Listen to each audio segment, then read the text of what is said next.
Hello guys, ఈరోజు మనం భారతీయుడు 2 ట్రైలర్ని రియాక్షన్ చేయబోతున్నాం. ఇంకా బేసిక్గా నేను ట్రైలర్ చూశాక నాకు వచ్చిన ఒపీనియన్ ఏంటంటే నాకు ఇది అంతగా నచ్చలేదు.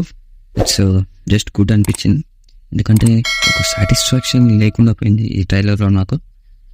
ఇంకా ట్రైలర్లోకి వెళ్తే ట్రైలర్లో మెయిన్ రోల్ వచ్చేసి మనకు సిద్ధార్థ్ గారు అనుకుంటున్నా.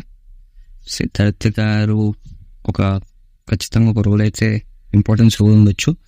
అండ్ ఈ రోల్ అతను చేస్తున్నారు కాబట్టి శంకర్ గారు దాన్ని లాస్ట్ వరకు వచ్చుతారో చంపిస్తారో తెలియదు.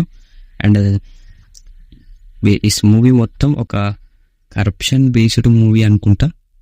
అండ్ ఈ మూవీలో కమల్ హాసన్ గారి రోల్, పాస్ట్ రోల్ అంతా బాగా చూపించారు. అంటే భారతీయుడు 1 నుంచి ఇట్లా పాస్ట్ నుంచి ఫ్యూచర్ తీసుకొచ్చినట్టు చాలా సూపర్, అది ఎక్సలెంట్.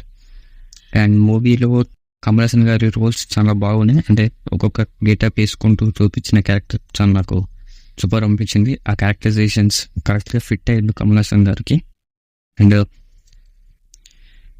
కమల్ హాసన్ గారి రోల్ మీకు తెలుసు, భారతీయుడు 1 ఎలా ఉంటుందో దానికి హై అండ్ మాస్ ఉండొచ్చు భారతీయుడు 2లో. అండ్ మెయిన్గా కమ్బ్యాక్ ఇండియన్ అనే సాంగ్కి ఇది జస్టిఫికేషన్ చేసినట్టు అనిపిస్తుంది. ఎందుకంటే ఇండియన్గా తీసేశారు కమల్ హాసన్ గారిని, అలా మళ్ళా కమ్బ్యాక్ ఇండియన్ అనే సాంగ్తో వచ్చి కరప్షన్ అనేది లేకుండా కరప్షన్ చేసే ప్రతి ఒక్కరిని చంపేస్తూ కొంచెం వైల్డ్గా ఉండొచ్చు. ఇంకా శంకర్ గారి మూవీస్ నుంచి రిఫరెన్స్ తీసుకున్నారు శంకర్ గారు, లైక్ రోబో, అపరిచితుడు అనమాట. సూపర్ అనిపించింది నాకైతే భారతీయుడు 2 చూశాక. కానీ కొంచెం సాటిస్ఫాక్షన్ లేకుండా కూడా పోయింది. అండ్ ఇలాంటి ఫైట్స్ నాకు చాలా బాగా నచ్చింది అనమాట ఇక్కడ రోడ్డు మీద జరిగేది. అండ్ భారతీయుడు 2 జీరో టాలరెన్స్ అంటే మీనింగ్ మీకు తెలుసు ముందే.